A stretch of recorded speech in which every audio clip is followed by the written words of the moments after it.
Kuwait نے 2 ماہ کی بندش کے بعد کویت انٹرنیشنل ایئرپورٹ کے لیے اپنی فضائی حدود کو کھول دیا ہے، کیونکہ امریکہ و اسرائیل کی ایران کے ساتھ جنگ بندی برقرار رہتی ہوئی دکھائی دے رہی ہے۔ 28 فروری کو ایران پر امریکہ و اسرائیل کے ساتھ ہی خلیجی ممالک بھی ایرانی حملوں کی لپیٹ میں آ گئے تھے، اور اس وقت کویت بھی ان ممالک میں شامل تھا جنہوں نے فضائی حدود بند کر دی تھی، جس کا سلسلہ تقریباً 2 ماہ تک جاری رہا۔ عرب نیوز کے مطابق یہ اعلان جمعرات کی رات کیا گیا۔ کویت کے سرکاری نیوز ایجنسی کے مطابق ایویشن اتھارٹی کے سربراہ شیخ حمود مبارک حمود صبا کا کہنا ہے کہ فضائی حدود کا دوبارہ کھل جانا آنے والے دنوں میں ہوائی اڈے پر مکمل آپریشن کی تیاری اور ہوائی ٹریفک کو بتدریج شروع ہونے والے مرحلے وار منصوبے کا حصہ ہے۔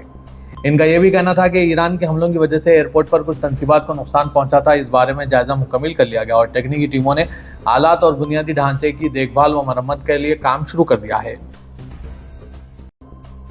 مکہ ایجوکیشن اتھارٹی کے زیر اہتمام گزشتہ روز منعقد کیے گئے ورچوئل سیمینار میں 1000 سے زائد افراد نے حصہ لیا، جہاں ناسا کے حالیہ مون مشن میں سعودی عرب کے کردار کو اجاگر کیا گیا۔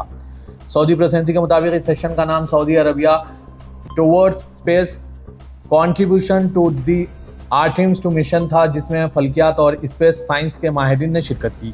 شرکاء کنگ عبدالعزیز یونیورسٹی کے college of astronomy and space sciences faculty ممبران ڈاکٹر آیت سلیمان رحیلی اور ڈاکٹر سمیرہ حربی شامل تھے۔ سائنسدانوں نے انسانی خلائی پروازوں کی ترقی پر ایک تفصیلی پریزنٹیشن پیش کیا، اسپیس میں سفر کی تاریخ کا جائزہ لیا اور ناسا کے حالیہ آرٹیمس 2 مشن پر بات کی۔